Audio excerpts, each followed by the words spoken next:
Bienvenida familia a esta transmisión especial, Vida Nueva para el Mundo, en el compromiso que tenemos con usted de llevar mensajes, palabras que edifiquen su vida espiritual.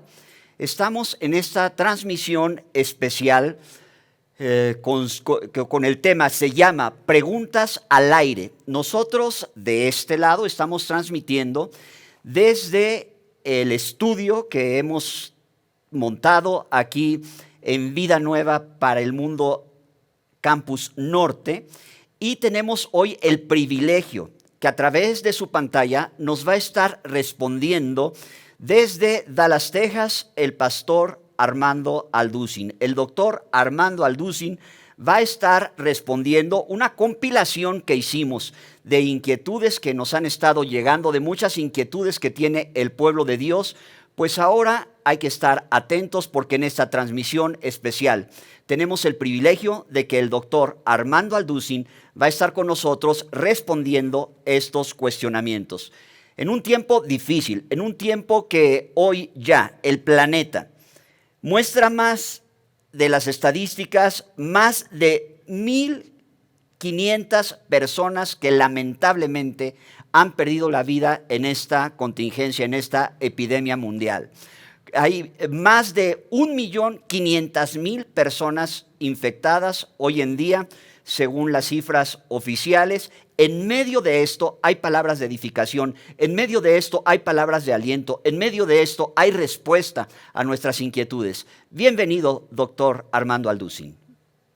¿Qué tal? Me da muchísimo gusto poder continuar, como tú lo acabas de mencionar, pues desde nuestra casa, ¿verdad? Yo no he podido viajar a México, ustedes saben, los vuelos están restringidos, hay una alerta tremenda en los aeropuertos, pero desde aquí de casita estamos tratando de grabar mensajes, estudios para continuar edificando a la iglesia y a todos ustedes que nos hacen el favor de escucharnos y que aman la palabra de Dios. Así que pues aquí estamos listos para esta serie de preguntas que estamos seguros les van a ayudar a desarrollar y a fortalecer su vida interior espiritual. Gracias, doctor Alducin. Una de las principales y más recurrentes preguntas que nos han llegado es la siguiente: ¿por qué Dios permite la adversidad? Muy bien, bueno, pues ante esta pandemia, ¿verdad?, que estamos nosotros actualmente viendo, nos recordamos claramente que podemos entender los propósitos de Dios, pero gracias a Dios que tenemos la Biblia. Si no tuviéramos la Biblia, pues no podríamos comprender que estamos enfrente de un Dios cuyos pensamientos no son nuestros pensamientos, ni nuestros caminos son sus caminos. Isaías 55, del 8 al 9. Entonces, para poder entender y darle sentido más que nada a las cosas que están sucediendo, tenemos que recurrir a la Biblia desde luego, y es lo que vamos a estar haciendo, y vamos a ver de qué forma podemos entender estos propósitos de Dios que se encuentran detrás de las tragedias. Pero veamos en primer lugar algunos ejemplos de la historia, otros ejemplos reales que hemos nosotros contemplado para que podamos irlos relacionando o asociando con lo que estamos alrededor experimentando. Por ejemplo, en el diciembre del 2004, todos ustedes recordarán que murieron 200,000 personas en el tsunami en el Océano Índico, o sea, entre el África y entre la Indonesia, incluyendo a miles de cristianos. Se calcula que casi el 65% de las personas que murieron de estas 200,000 eran cristianos. Y estamos hablando de cristianos que iban a una iglesia y que eran cristianos evangélicos, o sea, y además casi el 35% eran niños. ¿Qué sentido le podemos dar a esto? Bueno, podríamos decir es que realmente está Dios consciente de las tragedias que nos rodean, o está participando Dios en lo que nos rodea, o simplemente creó el mundo y lo echó a andar y dijo, bueno, pues cada quien que tenga su destino y cada quien que haga lo que quiera y ya yo me hago a un lado y nos vemos al final. De ninguna manera. Dios está sentado en su trono, Dios está al control de todas las cosas que están experimentando. Y veamos otro ejemplo bíblico también en Marcos capítulo 4, versículo 41. encontramos que después de que la barca fue azotada por el viento y el mar, etcétera, etcétera, lo que dijeron las personas de Cristo fue lo siguiente. Entonces temieron y decían el uno al otro, ¿quién es este que aún el viento y el mar le obedecen? En otras palabras, aquí podemos ver claramente que aún el viento y el mar obedecían a Jesús. Y este es el mismo Jesús, porque dice Hebreos 13, versículo 8, que Él es el mismo hoy, ayer y para siempre. Entonces, poniendo estos dos ejemplos, la tragedia aparente del tsunami en el 2008 y todo lo que estamos viendo, 2004, perdón, y lo que vemos bíblicamente, nos damos cuenta que es lógico que Jesús pudo haber detenido el coronavirus y lo puede aún detener, porque Él está al control de todas las cosas. O creemos que todas las personas que mueren merecen mejor quedarse en este mundo, o que realmente es mucho mejor seguir sufriendo en este mundo con nosotros. Y esto es lo primero que tenemos que abordar. Y aquí estamos profundizando un poco más teológicamente y filosóficamente también, para que podamos centrarnos, enfocarnos verdaderamente en la mente de Dios. Todos nosotros tenemos que morir. Dice Hebreos 9:27, porque está establecido que muramos una sola vez. Todos vamos a morir, niños, jóvenes, de tercera edad, de la cuarta edad, todos tenemos que pasar de este mundo a otro mundo.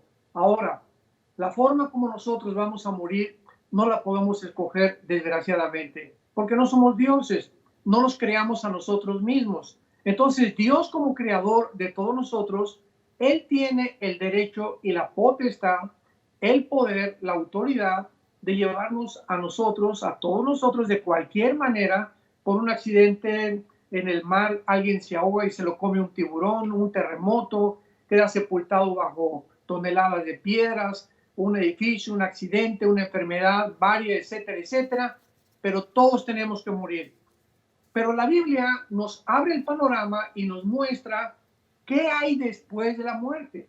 O sea, no queda la cosa ahí, sino que hay un mundo muchísimo mejor esperándonos, porque estamos nosotros simplemente pasando por acá como peregrinos y no nos damos cuenta que no podemos aferrarnos a las cosas materiales, porque el propósito principal por el cual Dios nos creó fue, dice Juan, Evangelio de Juan 17:3, para que conociéramos a Jesús y para que conociéramos a través de Jesús a Dios. Porque Jesús dijo en Mateo 11:27 y 28, nadie conoce al Padre sino yo y aquel a quien el Hijo lo quiera revelar.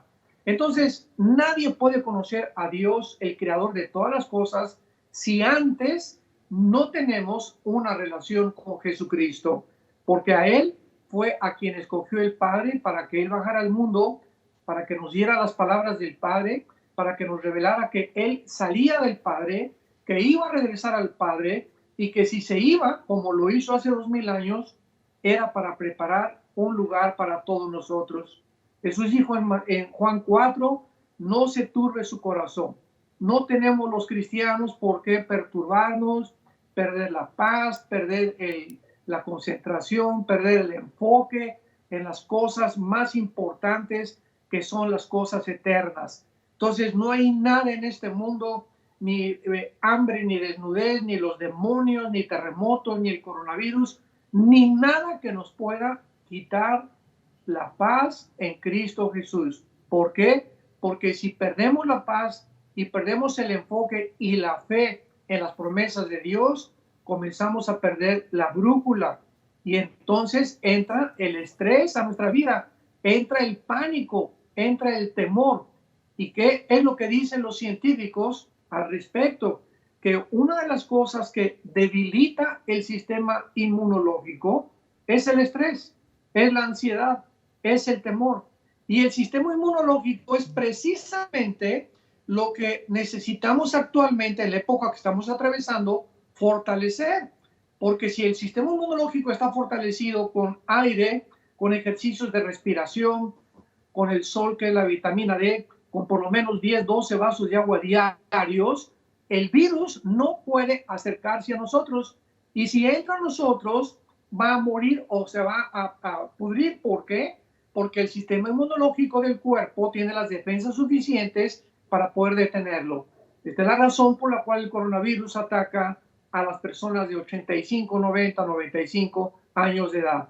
¿Por qué? Porque tienen menos energía, tienen menos defensas. ¿Y por qué no ataca a los niños? Digo, hay casos muy raros de niños y de jóvenes, pero ¿por qué no ataca a los niños? Los jóvenes, porque la energía de los niños y la energía de los jóvenes y de la edad medio adulta es mucho, mucho más grande su sistema inmunológico que una persona que pierde su energía conforme las células van muriendo del cuerpo después de los 85, 90 años de edad. Entonces, claro que Cristo lo puede detener, el coronavirus, y puede detener cualquier cosa, pero ahora tenemos que pensar algo que es muy importante. En este tsunami que mencionamos de Indonesia, la mayor parte de los muertos, como vimos, eran personas menores de edad y cristianos. ¿Qué razones tuvo Dios para haber permitido que 200,000 personas de la noche a la mañana, brum, fueran barridas y fueran ahogadas y desaparecieran de este mundo? Y lo podemos decir de la misma forma del coronavirus. Dios tiene todo el conocimiento y Él tiene toda la autoridad para todas las fuerzas naturales y sobrenaturales y enfermedades, terremotos y todo lo que pasa. Ni el pecado de Satanás ni las enfermedades son más fuertes que Jesús. Recordemos esto, porque Jesús nunca ha sido arrinconado en una esquina. Jesucristo está al control de todo lo que pasa. Dice el Salmo 33, y ojalá que todos ustedes que estén escuchando estos estudios, estas preguntas, tengan sus Biblias. Dice el Salmo 33, versículo 11, el consejo de Jehová permanecerá para siempre, los pensamientos de su corazón por todas las generaciones. Entonces, la pregunta ahora es, si Jesús está supervisando y está controlando el mundo y está vigilando todo lo que sucede, gobernando todos los desastres y todas las enfermedades del mundo, incluyendo las dimensiones aún pecaminosas de millones de personas, la respuesta es sí lo está. Sí está al control Dios, sí está supervisando, y esta es la razón por la cual, qué buena pregunta estamos realmente tratando de contestar. ¿Cuál es el sentido de por qué Dios permite esto?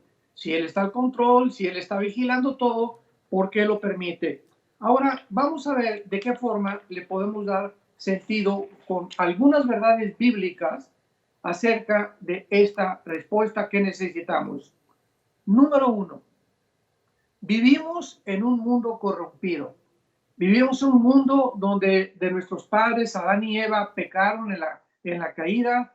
En ese momento vino una maldición al mundo que se llama la muerte, una contaminación, un virus que traemos todos desde hace aproximadamente 6,000 años. Dice la Biblia en Romanos 6:23, la paga del pecado es la muerte. Dice Hebreos 9:27 que por eso tenemos que morir. En otras palabras, este problema que tiene el mundo acerca de qué es el mal dentro del ser humano, por qué los niños desde que nacen manifiestan tendencias hacia la maldad. A un niño nunca le enseñamos portarse mal, ¿verdad? Porque los niños por naturaleza se portan mal. Les enseñamos a portarse bien. Y cuando este fenómeno de carácter psicológico y sociológico lo han tratado de examinar, han llegado a la conclusión errónea. Por ejemplo, mencionemos algunos personajes que han tratado de contestar cuál es el problema del ser humano de esta maldad, de este virus que traemos desde hace 6,000 años. Bueno, decía William Shakespeare, el gran dramaturgo inglés, que era el problema de un defecto trágico, que era un problema del ser humano, y en su obra de Hamlet él lo mencionó. El gran psicólogo vienés Sigmund Freud, ¿qué fue lo que dijo? Bueno, es el medio ambiente y la sexualidad está relacionada con la maldad del ser humano.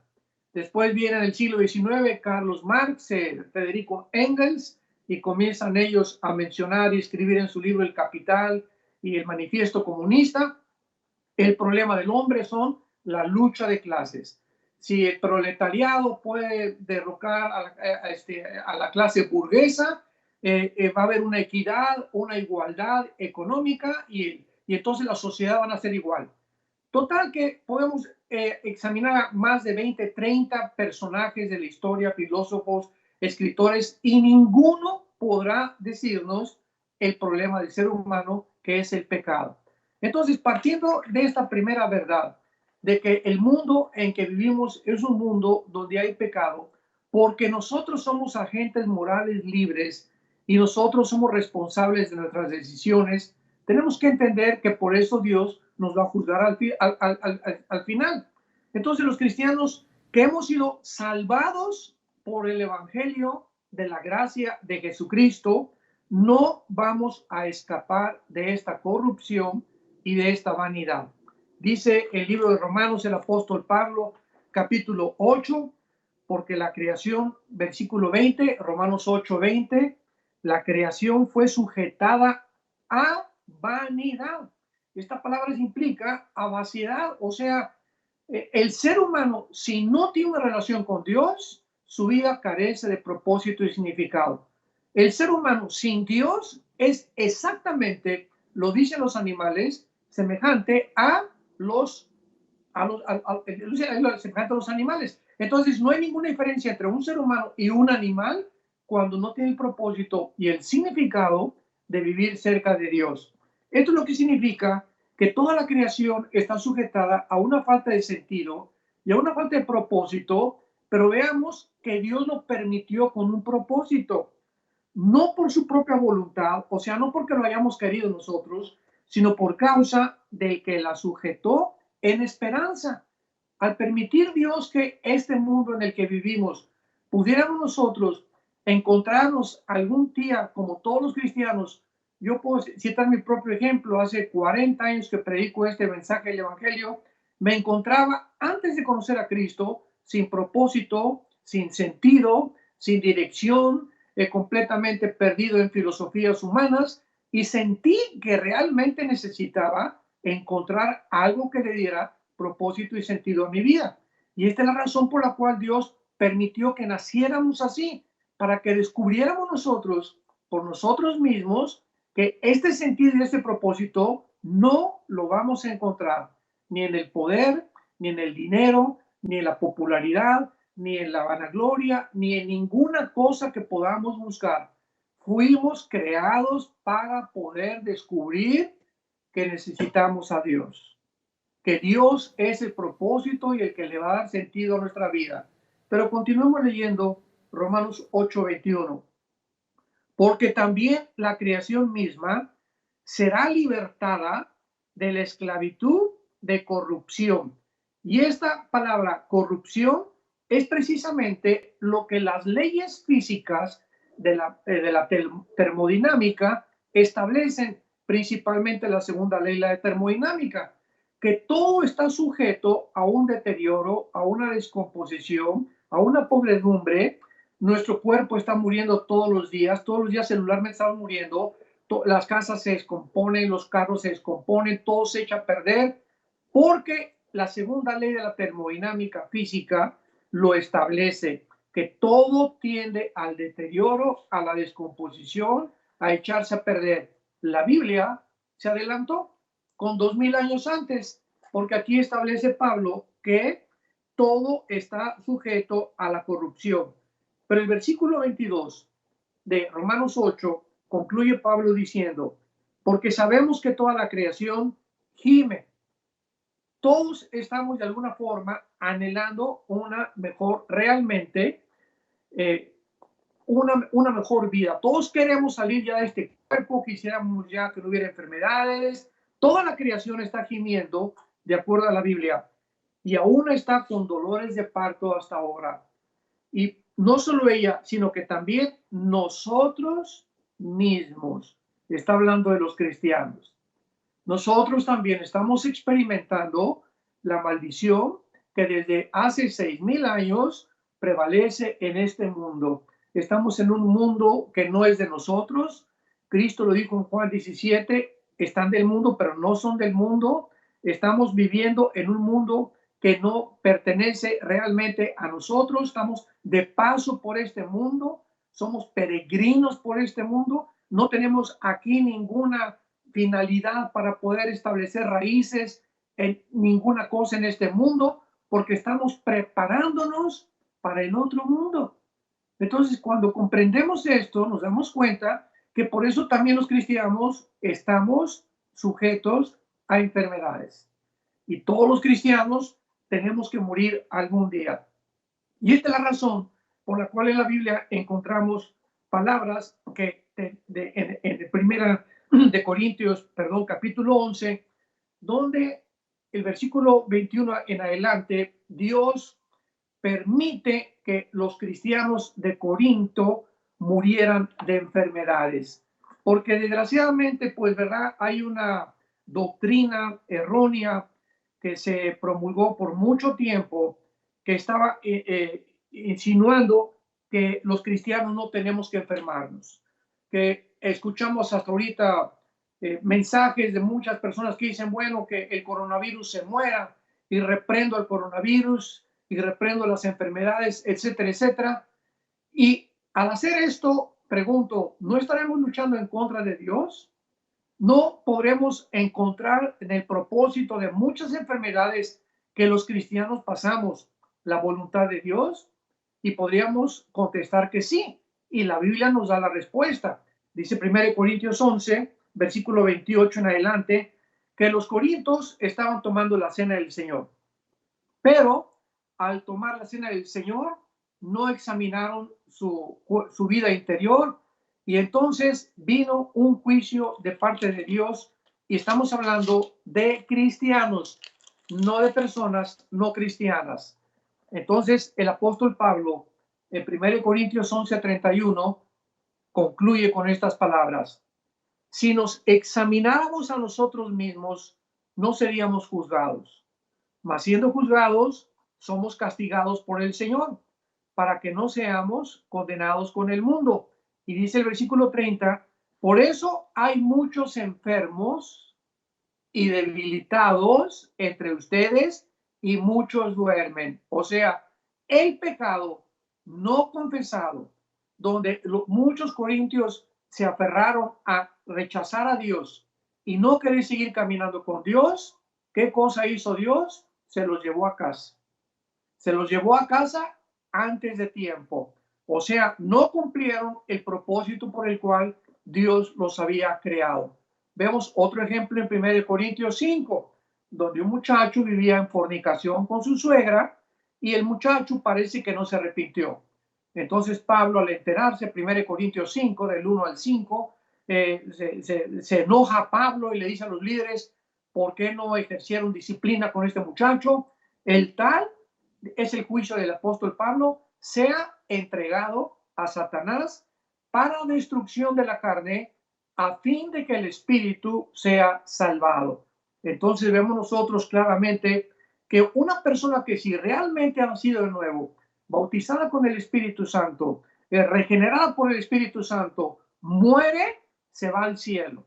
Y se va al cielo, pero como decimos vulgarmente, de panzazo, con 6 de calificación. Y estará en el cielo, pero, dice 1 Corintios 3, del 10 en adelante, que sin ninguna recompensa. Entonces, claramente vemos ejemplos de cristianos que han sido llevados al cielo antes de tiempo por Dios y personas que, como tú y como yo, a través de enfermedades, no significa esto que la enfermedad en un cristiano todas sean como un juicio de Dios, desde luego que no, pero vemos que se pueden considerar bastantes enfermedades que muchas veces Dios usa para poder disciplinar a sus hijos de alguna u otra manera. Y vemos en tercer lugar el juicio de Dios contra el pecado. Por ejemplo, Dios usa también muchas veces las enfermedades como juicios particulares a los que rechazan y se entregan al pecado de manera voluntaria, continua y de una forma obsesiva de aferrarse a las cosas de la maldad y no querer abrir los ojos a Dios. Veamos un ejemplo, por ejemplo, en el libro de los Hechos, capítulo 12, versículo 23, que el rey Herodes, cuando fue condenado por Dios, esto es impresionante porque Herodes quería que él podía realmente vivir muchos años o mucho tiempo, pero nos damos cuenta que no fue así. Y dice el capítulo 12 del libro de los Hechos, versículo 23. Al momento, un ángel del Señor le hirió.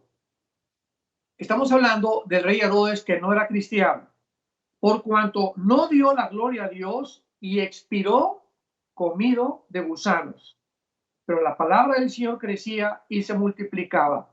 Vemos en este caso que Dios puede hacer lo mismo con cualquier ser humano que se enorgullezca, con cualquier gobernante que trate de desafiar a Dios, y sabemos por la historia que ha habido muchos que Dios ha tenido que también juzgarlos a través de la muerte porque lo desafiaron y creyeron que ellos podían ser soberanos, que podían ser dioses, como el rey Nabucodonosor, cuando Dios le manda a un ángel para decirle que iba a perder la razón. Muchas veces los problemas mentales que la psicología califica como sociopatías o esquizofrenias o paranoias, psicosis, son problemas mentales causados por el orgullo, por el rechazo a las leyes de Dios, por no querer humillarse delante de Dios y aceptar la voluntad de Dios. Entonces, así como Dios tuvo que disciplinar al rey Herodes a través de la muerte, lo puede seguir haciendo. Y en segundo lugar, tenemos también, y último lugar, los desastres naturales. Todos los desastres naturales, familia de Dios que nos escucha, y damas y caballeros que también tienen el interés de conocer un poco más profundamente las Escrituras. Tsunamis, terremotos, huracanes, tornados, inundaciones, hambrunas, todas estos desastres naturales forman parte de la creación caída donde tú y yo vivimos.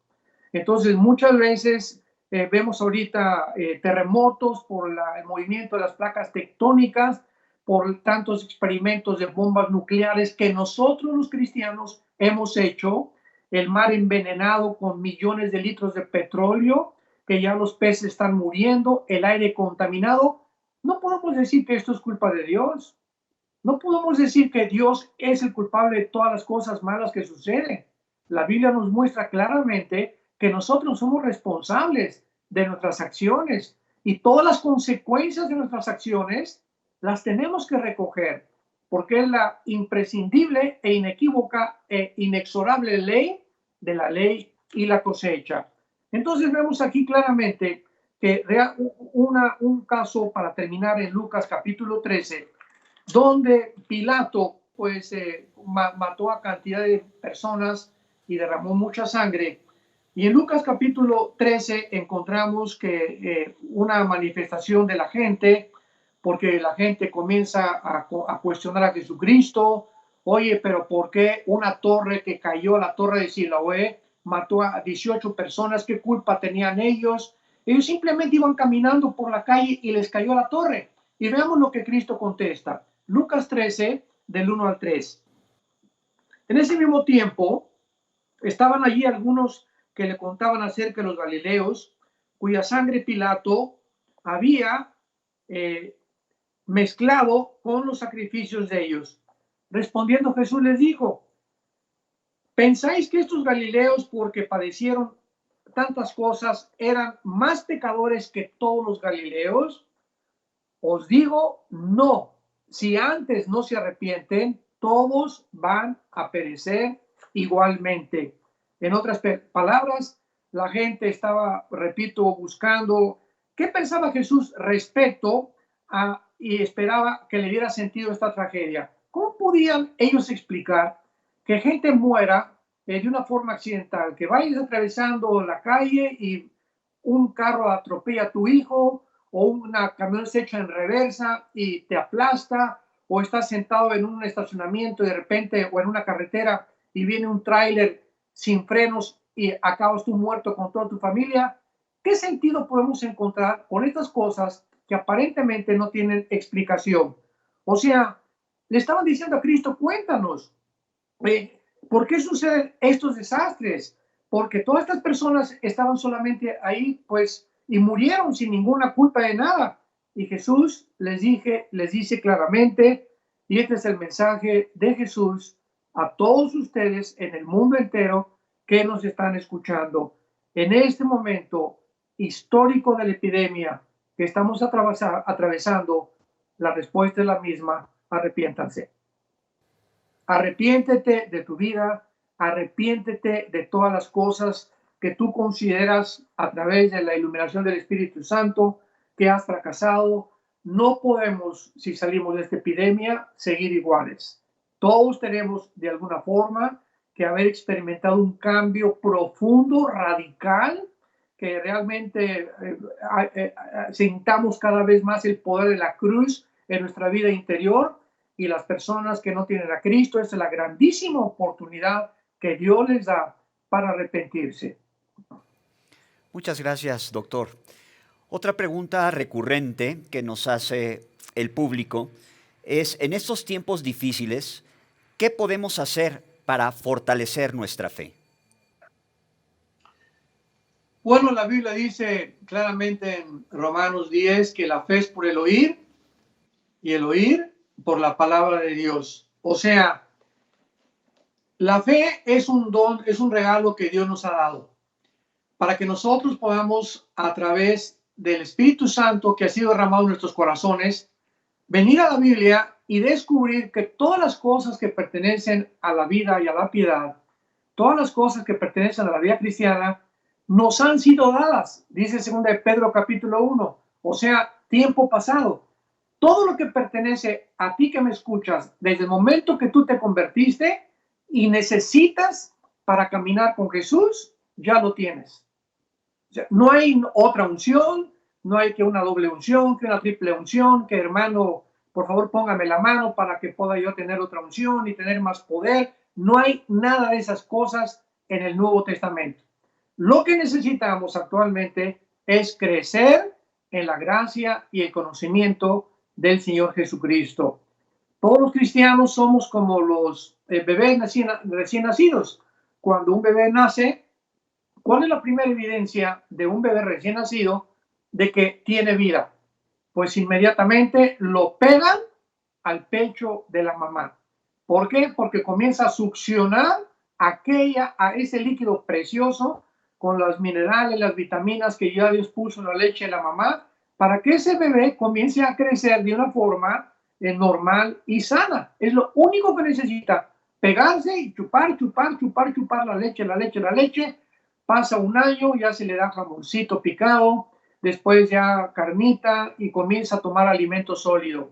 Entonces, todos los cristianos que son nuevos en Cristo, lo único que necesitan hacer es pegarse a la palabra de Dios.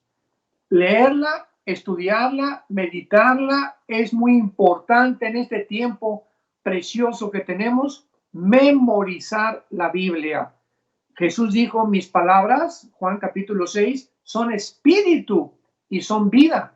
O sea, cuando leemos la Biblia, no leemos a Octavio Paz o a William Shakespeare o a cualquier otro literato o premio Nobel de literatura. Estamos leyendo un libro que es espíritu. Escucha lo que estoy diciendo. Es un libro que las palabras que están en este libro tienen poder. Y entran esas palabras a la parte más íntima de nuestro cuerpo, que es la parte espiritual, que es el verdadero ser de nuestra vida. Y ese espíritu entre nosotros es nutrido, es alimentado únicamente con la palabra de Dios. No hay ninguna otra forma, no hay ningún camino corto, no hay atajos, no hay cosas de que alguien llegue y te va a dar una nueva unción para que tú puedas crecer en la gracia y conocimiento de Cristo o una revelación nueva. no hay absolutamente nada más que crecer normalmente como los niños físicos en espíritu con la palabra de Dios. Cuando Josué iba a conquistar las 7 ciudades que tenía enfrente en Canaán, y pues nos imaginamos que Josué estaba preguntándose, ¿cómo le haré para poder entrenar mejor a mi ejército? Y vamos a preparar las ballestas y los arcos y las flechas y todo el armamento y toda la milicia que necesitamos y la logística que necesitamos desarrollar. Y en eso Dios le dice a Josué el secreto que recorre todas las escrituras, de día y de noche, de día y de noche. De día y de noche meditarás en este libro de la ley. Día y noche léela, estúdiala, medítala y memorízala. Y cuando tú hagas esto, escúchame, Josué, escúchenme todos y escuchemos todo lo que Dios nos dice a nuestro espíritu. Cuando ustedes hagan eso, todas las cosas van a prosperar. Todo lo que hagas lo voy a bendecir. ¿Por qué? Porque mi propósito para haberte creado es que me conozcas. Entonces, como quieres fortalecer tu fe, si no es a través del contacto diario que podamos tener con la palabra de Dios. Muchas gracias, doctor. Encontramos en medio de esta pandemia un común denominador que es el temor. En su apreciación, ¿a qué le teme la gente y cómo puede hacerle frente a este temor? Bueno, el temor es una emoción o un sentimiento que nos lleva hacia el futuro a creer que algo no va a salir bien o que algo nos va a suceder. Entonces, el temor es adelantarnos a tratar de ver el futuro y estar pensando que nos puede suceder algo o que vamos a morir o que vamos a perder el empleo o que vamos a perder a algunos familiares. Y la Biblia nos muestra claramente que el temor es una experiencia emocional normal porque de alguna forma todos tememos, ¿verdad? No somos querubines, somos seres humanos, pero tengamos cuidado cuando este temor se convierte en una obsesión, donde ya se convierte en pánico. Una vez, recuerdo hace muchos años, nosotros fuimos criados en Acapulco, en el puerto de Acapulco, cuando éramos niños, ahí crecimos, y recuerdo una vez que yo tenía como 6 o 7 años de edad, que mi papá nos decía, pues no se metan mucho al mar, nada más aquí en la orillita. Y entonces yo me metí un poquito más y había una ola, en aquel tiempo la famosa playa de Caleta, que ya casi no existe esa playa, se levantó una ola grandísima y en el momento que yo vi esa ola, me quedé paralizado. O sea, me dio tanto miedo que me impidió reaccionar. ¿Por qué? Porque el miedo y el temor es precisamente lo que hace, nos congela, nos impide pensar y nos impide reaccionar, nos impide hablar de una forma normal. Otro ejemplo, en la noche cuando tú estás dormido como a las 2, 3 de la mañana, de repente oyes que como que una puerta se comienza a abrir, lo hemos experimentado todos. En ese momento nos quedamos, no sabemos si pararnos, de repente como una fuerza invisible nos rodea y nos congela ahí en nuestra cama sin querer nosotros pararnos porque no sabemos si puede ser un ladrón que entró a la casa, pero veamos nosotros con estos ejemplos lo que el temor hace. Ahora, cuando se provoca o se promueve una pandemia como la que se ha hecho, en la cual pues todos tenemos que tener las precauciones normales, la fe no está divorciada del sentido común. Hay iglesias en Estados Unidos que ya tuvo la policía que intervenir porque decían que pues Dios los iba a proteger, olvidándonos que estamos sujetos a las autoridades. Romanos capítulo 13. Estamos sujetos a lo que la autoridad diga, mientras la autoridad no nos prohíba reunirnos en nuestras casas, ni tampoco leer la Biblia, ahí ya no podríamos obedecer a Dios.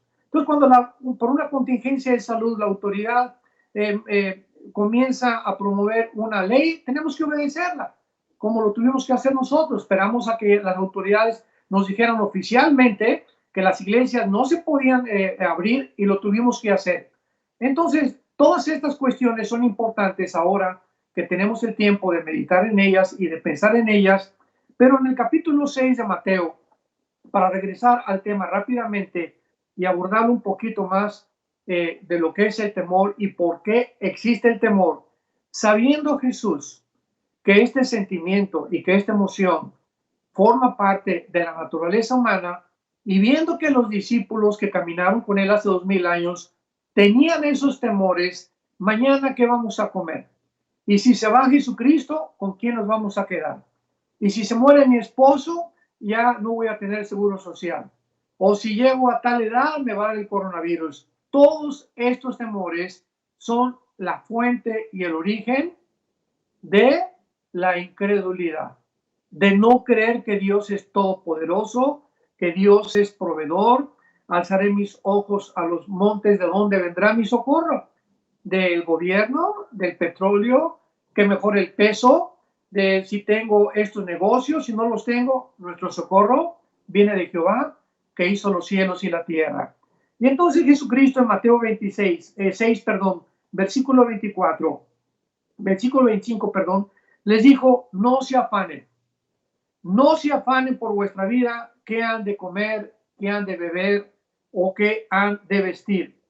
¿No es la vida más que el alimento y el cuerpo más que el vestido? O sea, tú amaneciste hoy, ¿verdad? Yo también amanecí. ¿Sabes por qué amaneciste? Simplemente porque Dios no ha terminado contigo, ni tampoco conmigo. No te ha dado el coronavirus, ¿verdad? O no tienes 90, 95 años de edad y estás en un hospital con ventiladores. ¿Por qué? Porque Dios no ha acabado contigo. Estás en tu casa, tienes a tu esposa, tienes a tus hijos, tienes comida, tienes agua, entonces dale gracias a Dios. ¿Por qué? Porque Dios está esperando en estos tiempos precisos donde nuestra fe está siendo purificada más que el oro, que nosotros mostremos que realmente creemos en Dios, pero no como creen los demonios.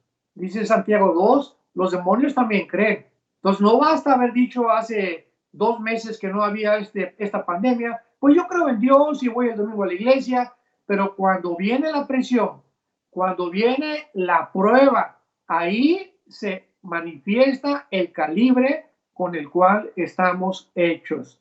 Y estas pruebas donde estamos sintiendo ya el fuego y el rigor y cuánto tiempo durará sin mi leche, a lo mejor se me acaba la semana que entra, o ya voy a conseguir trabajo después de estar, todos estos temores que todavía no existen y que te estás adelantando a ellos, te están poniendo en una situación en la que no puedes discernir la palabra de Dios.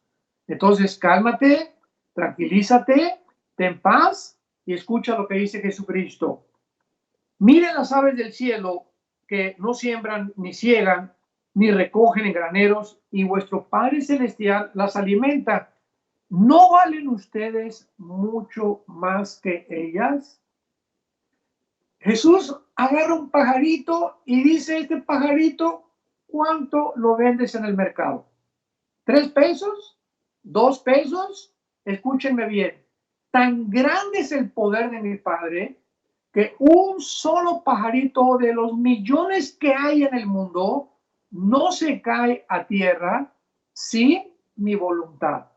Ahora, si yo estoy consciente de los pajaritos y de todas las aves del cielo y de todos los insectos y de todas las hormigas, yo bajé del cielo a la tierra y abrí mis brazos en una cruz y morí por ustedes. Y de tal manera los he amado que véanme en esta cruz.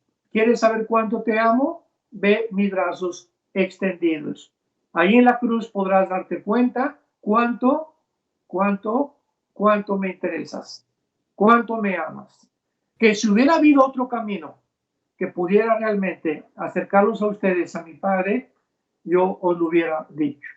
Pero no había ningún otro camino más que yo diera mi vida por ti. Entonces, si yo di mi vida por ti, ¿cómo puedes atreverte a creer que te va a llegar a faltar algo? Te falta porque tu incredulidad me ha impedido que yo pueda trabajar a través de tu fe.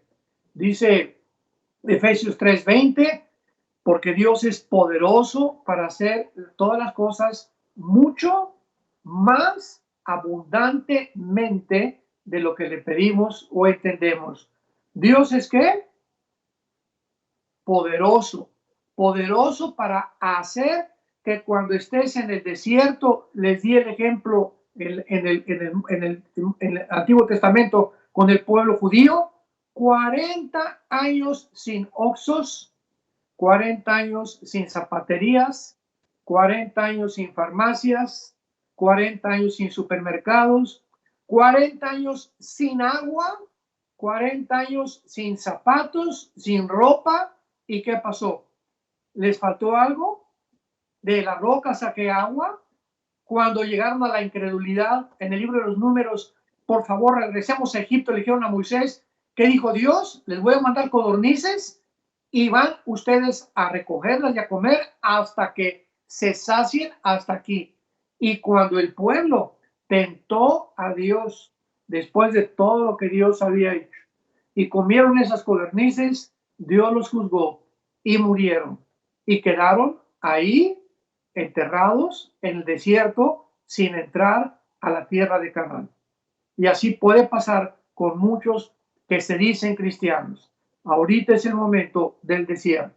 Es el momento donde Dios nos va a mostrar cuán grande es Él. ¿Cómo podemos conocer el poder de Dios si no es a través de lo que estamos atravesando? ¿Cómo podríamos conocer la grandeza, su fidelidad y su amor si no es a través que en estas pruebas precisamente que estamos atravesando, Él se va a manifestar y cuando salgamos de esto, vamos a levantar nuestros ojos y vamos a decir, oh Dios, qué grande es tu nombre, cuán fiel eres y qué bueno eres, que jamás me has dejado morir ni tampoco padecer de hambre, porque joven fui y envejecido y no he visto justo desamparado, ni su descendencia que mendigue el pan. Muchas gracias, doctor. ¿Qué le podemos decir a las personas que tienen miedo a la muerte, específicamente miedo a la muerte? Bueno, realmente la persona que tiene miedo a la muerte no es más que miedo a lo desconocido. Y es lo que decía el famoso psicólogo Sigmund Freud. El ser humano ha inventado un Dios porque tiene miedo a la muerte. O sea, al tener miedo a lo desconocido, pues inventan un Dios para que puedan creer que ese Dios les puede mejorar su situación después de esta vida. Qué equivocado estaba Sigmund Freud. Bueno, ¿quién puede realmente de todos los seres humanos que han existido? Y vamos a mencionar a Gautama Buda, a Dalai Lama, a Zoroastro, a Mahatma Gandhi, a Mahoma, creador del Islam, etcétera, etcétera. Mencióname el líder religioso que tú me quieras mencionar. Ni tampoco filósofo o historiador o la persona más exitosa, más mejor filósofo, el más sabio que tú puedas traer a tu imaginación. ¿Quién puede compararse con Jesucristo en la historia? Ninguno de ellos, porque ninguno de ellos bajó del cielo y reunió un grupo de discípulos para enseñarles que él iba a morir en una cruz, que él sabía exactamente la última cena, cuando la tomó con los discípulos, les dijo, esta noche es la última vez que comparto el pan con ustedes. Y el vino también. O sea, Jesús estaba consciente de que esa noche, al otro día, ya no iba a vivir, que era la última noche que pasaba con los discípulos. Él estaba consciente de su vida, del tiempo que Dios le había dado, y ese tiempo que Dios le dio a Jesús, te lo dio a ti y me lo dio a mí. Estamos todos con esa confianza maravillosa que nada ni nadie nos puede quitar la vida más que la voluntad de Dios y en el tiempo que Dios haya determinado que nos reunamos con Él otra vez. Entonces Cristo anuncia que a los 3 días iba a morir y resucitó. ¿Qué otro personaje en la historia ha vuelto a vivir después de morir? Y no solamente eso, sino que su resurrección cambió la historia del Imperio Romano. Cuando alguna persona dice, bueno, es que Jesucristo, ¿cómo podemos comprobar que Él resucitó? Tenemos historiadores como Josefo, que pertenecía al gobierno romano, como Plinio, que eran historiadores del siglo I de la época cristiana, que dieron testimonio claramente de que el Imperio Romano, 250, 300 años después de Jesucristo, la transformación que el imperio más grande de la historia ha tenido fue gracias a que un grupo de hombres llamados los apóstoles de Jesucristo se enfrentaron a la muerte, al Coliseo romano, donde les aventaron tigres y leones, los quemaron, hicieron teas humanas de todos ellos. Cientos de cristianos en el Coliseo romano decían los césares, por favor, hínquense o denle gracias que yo soy el Curios. Curios significa amo en el griego, que yo soy el amo, que yo soy el Señor. Y si ustedes lo hacen, les perdono la vida. Y los cristianos primitivos sabían perfectamente bien. Era tan fuerte la convicción que ellos tenían en su corazón de que iban a volver a vivir, que perdieron el miedo a la muerte. Entonces Cristo ha venido al mundo para revelarnos ese misterio que solamente Dios lo pudo revelar. Solamente Dios puede saber qué hay después de la muerte. Y esta es la razón por la cual en Filipenses capítulo 1 el apóstol Pablo dijo que vivir para él era Cristo. Y le pedía a Dios, Señor, pues yo quiero seguir predicando el Evangelio, pero si Dios considera que yo muera, es ganancia para mí. Porque la muerte para los cristianos, imaginémonos, ya no hay lágrimas, ya no hay sufrimiento, ya no tenemos que buscar la provisión para nuestra familia, se acabó todo. Nos reunimos con Rey de Reyes, Señor de Señores, viviremos eternamente con Él y con todos los premios y recompensas que Él tiene para todos los que fueron fieles hasta la muerte. Y esta es la única forma en la que tú que me escuchas puedes perder el miedo a la muerte. Cuando te enfrentas a Jesucristo, cuando crees verdaderamente que Él es el Señor. Jesús dijo en Juan capítulo 11, 25 en adelante, yo soy la resurrección y la vida. Yo soy la resurrección y la vida. Si tú crees en mí, aunque tú mueras, vas a volver a vivir. Y la garantía es que Él volvió a vivir. La resurrección de los muertos es la piedra fundamental del cristianismo. El cristianismo no es un grupo de teorías o simplemente mandamientos o liturgias o cosas que tengamos que cumplir, etcétera, etcétera. La base del cristianismo no es filosófico ni político. La base del cristianismo es la resurrección de Jesucristo. Si Jesucristo no hubiera resucitado, el cristianismo no existiría, porque el cristianismo o permanece de pie o se derrumba sin la resurrección de Jesucristo. Muchas gracias, doctor. Un cuestionamiento más. ¿Es este caos mundial el principio del fin? No estamos en el fin. Esto es muy importante. Por ahí hay muchas personas que han estado tratando a través de las redes sociales decir que ya estamos a la mitad de la semana 70 de Daniel. Imaginémonos, ¿verdad? Qué barbaridad. El fin viene cuando millones de cristianos desaparezcamos.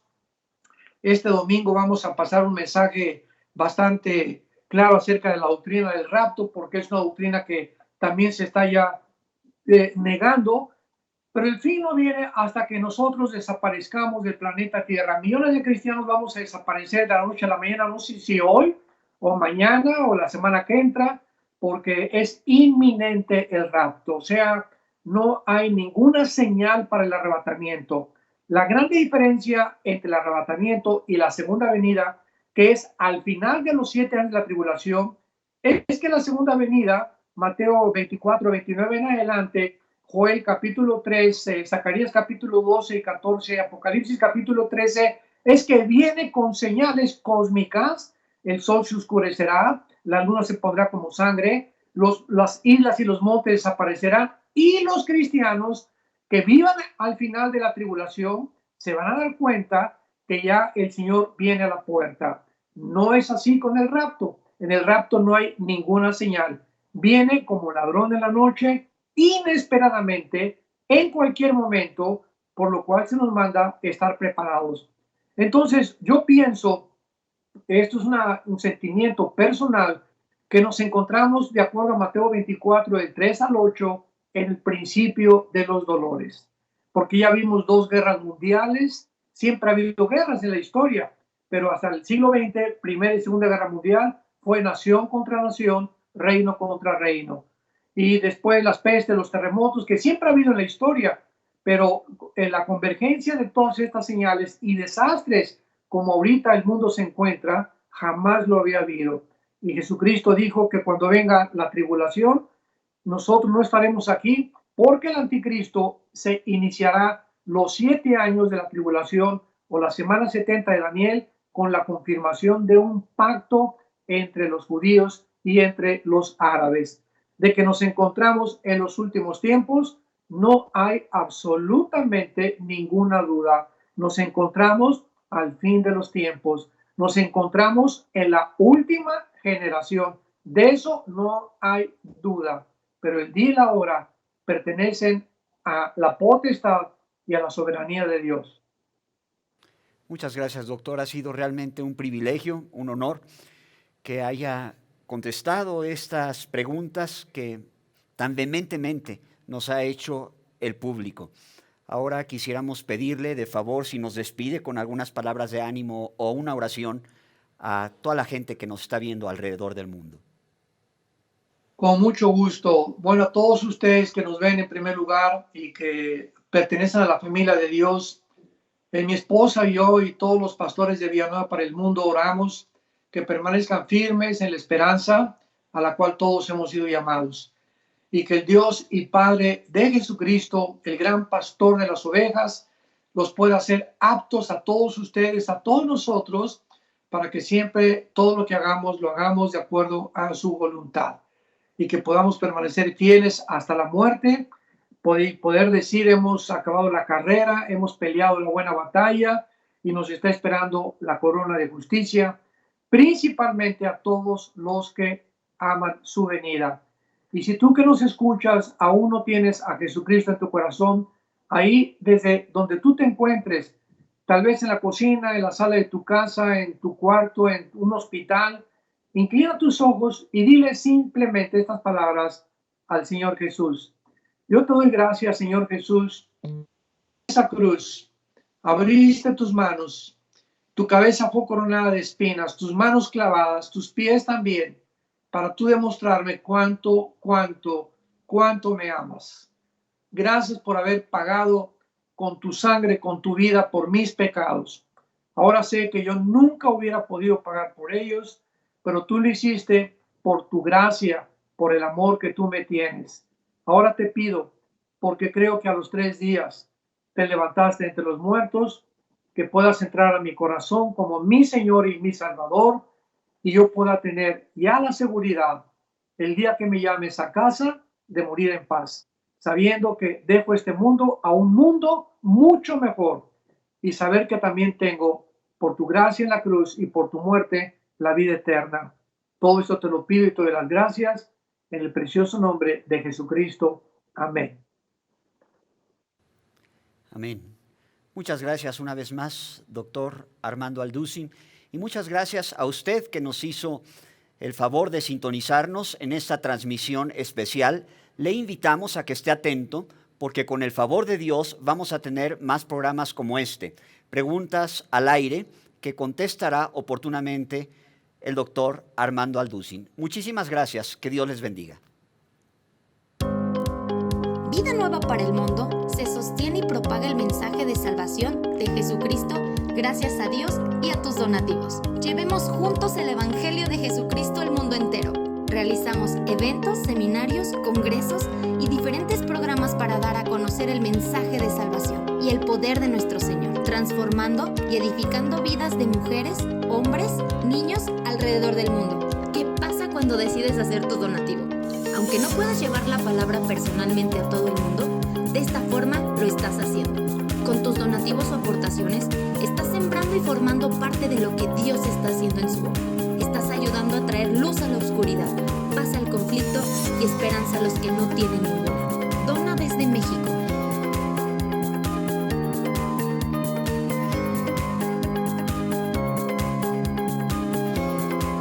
Dona desde Estados Unidos.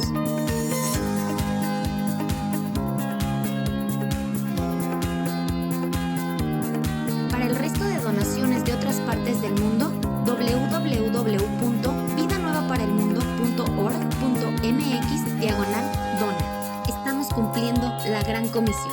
Por tanto, vayan y hagan discípulos a todas las naciones, bautizándolos en el nombre del Padre, del Hijo y del Espíritu Santo, enseñándoles que guarden todas las cosas que les he mandado. Y he aquí que yo estoy con ustedes todos los días hasta el fin del mundo.